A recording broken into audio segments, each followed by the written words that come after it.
Olá, meu amigo, minha amiga. Muito obrigado por você estar aqui no nosso Portal do José, hoje para o encontro, num momento em que nós estamos vivenciando coisas extraordinárias que estão acontecendo aqui no Brasil. Isto porque um assunto que sempre foi um grande tabu, não só aqui no Brasil, mas em outras partes do mundo, de repente eclodiu nas redes sociais, mostrando para uma grande parcela do povo brasileiro uma realidade que então estava adormecida. Isso fez com que os veículos de comunicação tivessem uma reação um tanto ou quanto precipitada, mostrando que eles sentiram o golpe, que esse assunto tabu, quando eles repercutem, eles chamam mais atenção.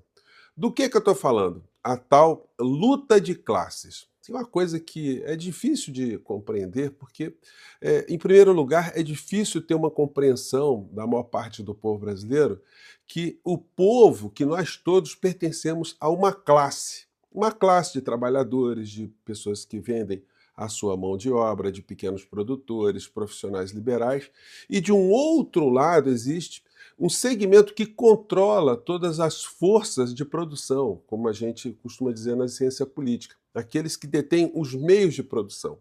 Os superpoderosos que usam dessas mãos de obras para produzir cada vez mais riquezas, não só aqui no nosso país, mas em qualquer parte do mundo moderno, do mundo capitalista.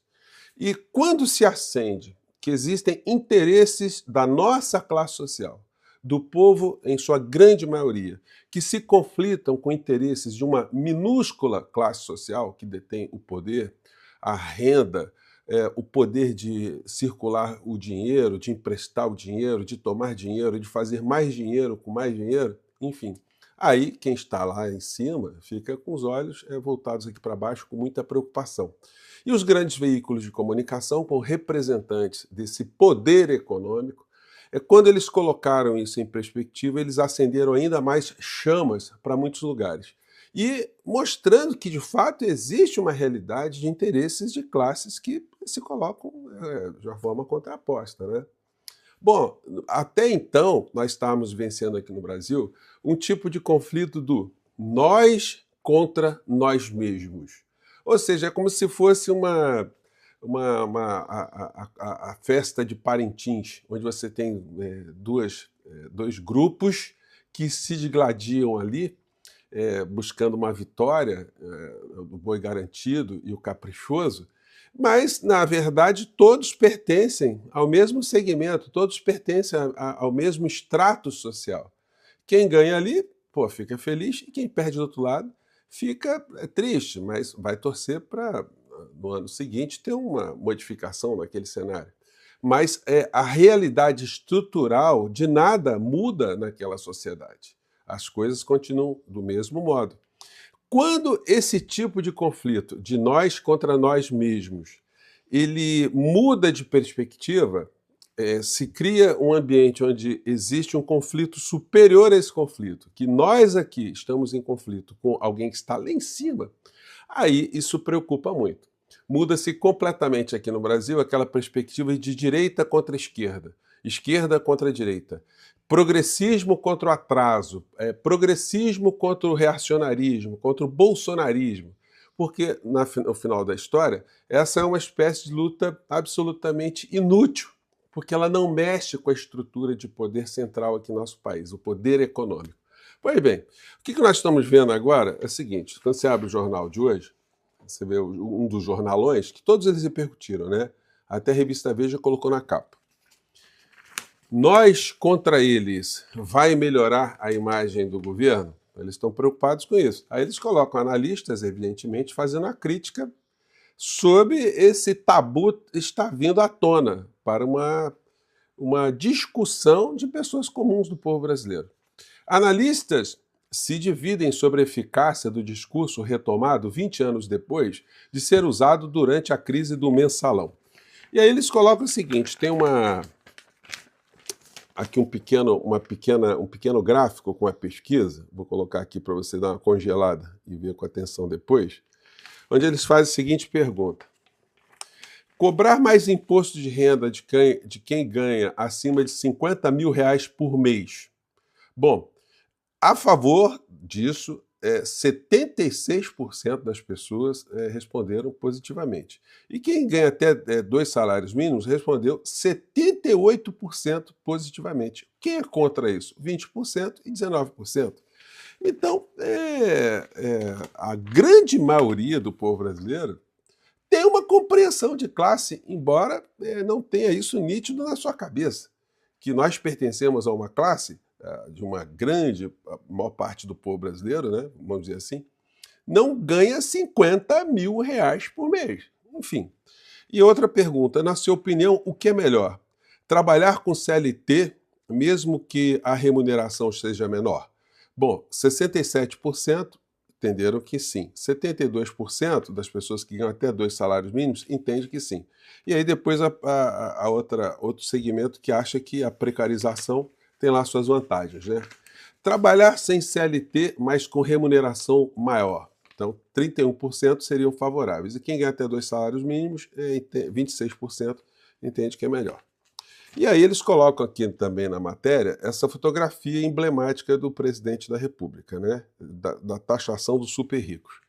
E aí quando eles perceberam, os veículos de comunicação, que isso está atiçando a curiosidade de muitas pessoas, simplesmente o Jornal Nacional, que mordeu a isca, que publicou, fez uma grande matéria, entrando no assunto e contestando, atacando a ideia que não se pode ter o nós contra eles, enfim. Na sexta-feira, eles já sumiram com o assunto. E ontem, no Jornal Nacional de sábado, eles também não tocaram no assunto, mas o assunto continua a fervilhar nas redes sociais e tem mais gente produzindo mais material. No nosso encontro hoje, das 17h40, eu vou mostrar para vocês alguns vídeos novos que estão circulando nas redes sociais, que estão incomodando muitas criaturas. O jornal fez também uma publicação hoje que tem a ver com algo que está acontecendo hoje no campo partidário, que hoje tem eleição para escolher o futuro presidente nacional do Partido dos Trabalhadores. E aí eles colocam aqui a matéria em capa dupla, em página dupla, né? Com esse dizer aqui, ó. Acho que dá pra pegar, né? Desencanto na base mais fiel. Decepção com Lula 3 ameaça hegemonia petista no Nordeste. E aqui, eleitores aderem ao voto nem incógnita para 2026. Olha só, essa matéria aqui matéria muito grande, né? Que eles tentam dissecar aqui, apoio a Lula no Nordeste, que o apoio estaria caindo, e avaliação também. E aí nessa matéria aqui, eles pegam o senhor Silvio Carvalho, trabalhador baiano, né, que está aqui, o senhor Silvio aqui, enfim.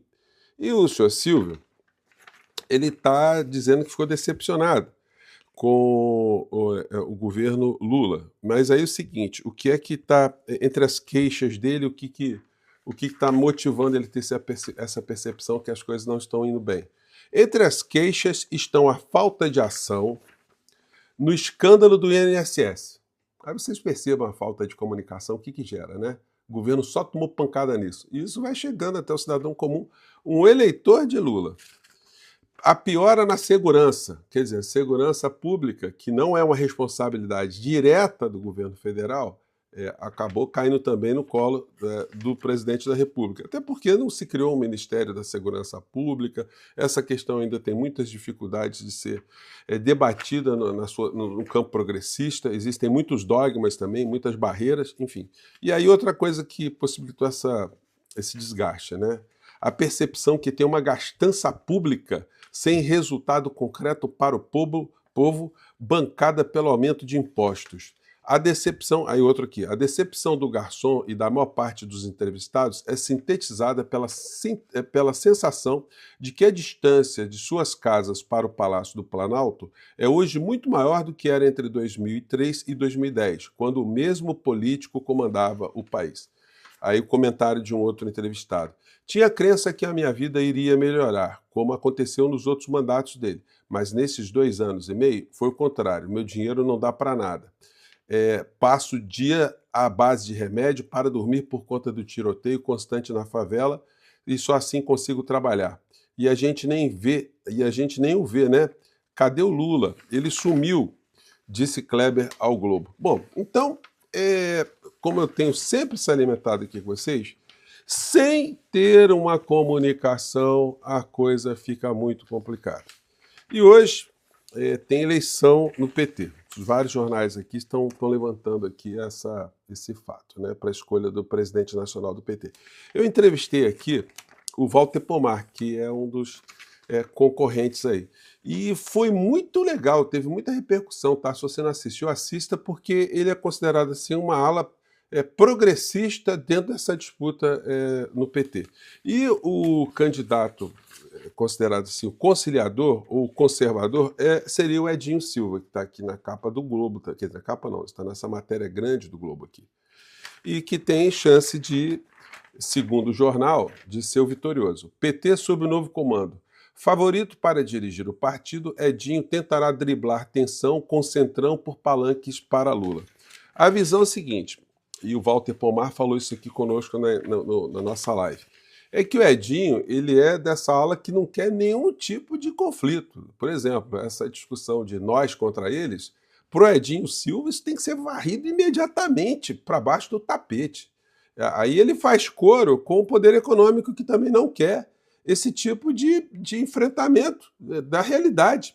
E quando se fala que existe o nós contra eles, não quer dizer que nós vamos ter uma guerra civil no Brasil, não está se propondo isso, mas está se propondo exatamente a conscientização do que acontece aqui no Brasil para poder ter um avanço com a tributação, com a diminuição de privilégios de quem pode a favor das situações ou da parcela do povo brasileiro, a grande parcela, que não tem acesso a direitos mínimos de uma forma plena aqui no Brasil. Isso pode ser realizado sem nenhuma decapitação, né? Não precisamos entrar para uma situação tão radical assim. Existem ajustes que podem ser feitos, mas esses ajustes dependem também de um apoio popular, como disse o Walter Pomar aqui. Por exemplo, o enfrentamento da dívida pública que no nosso país. Por que isso é um tabu? Por que nós, assim, de uma forma cordeirística, né, nós pagamos, nós aceitamos pegar a maior parte da produção, da riqueza do nosso país, para destinar para pagamento de juros, para a mão de uma fração minúscula da sociedade brasileira? Por que isso não é colocado em debate? É porque isso tudo está dentro desse dogma que explicita de uma forma mais nítida que o conflito maior que nós temos num país como o nosso não é de nós contra nós. O trabalhador que é bolsonarista, que é cobrador de ônibus, que é o pequeno comerciante, que é a manicure, que é a dona de casa, e que vota em Bolsonaro, de alguma maneira, fortalece uma corrente política que perpetua a desigualdade social, essa pessoa não tem a consciência de classe. E não é contra ela, essas pessoas, que as nossas forças todas têm que ser dirigidas. Essas pessoas não são inimigas dos progressistas, não são essas pessoas. As pessoas têm que ser esclarecidas, elas têm que ser informadas que elas estão sendo ludibriadas. E que, de fato, o conflito maior delas não é conosco, não são os esquerdistas, os petistas, os esquerdopatas, comunistas, socialistas, humanistas. Nós não somos os inimigos dessas pessoas. Agora, quando isso ficar mais claro, aí é que o problema para quem controla o poder em países como o nosso país, aí fica grande e fica irreversível, porque se a classe do povo brasileiro, se a maior parte do povo brasileiro desenvolver uma consciência de classe, olha, a correlação de forças políticas aqui no nosso país mudará completamente. Isso tem a ver com a eleição do PT. É muito importante que o futuro presidente do PT seja uma mola propulsora para ajudar o presidente da República a justamente encampar essa ideia que nós temos diferenças de classes aqui no nosso país e o presidente da República ele tem que estar a favor da maioria da classe social maior aqui no nosso país para uma justiça social, né? Bom, é assim que eu penso. Mande seu comentário aqui para o nosso portal. Se você não é inscrito ainda, se inscreva, compartilhe os nossos vídeos e, se puder, venha para o nosso clube de membros, tá legal? Você aqui é muito bem-vindo, muito bem-vinda. 17h40 estou de volta. Um grande abraço, tenha um ótimo dia. Tchau.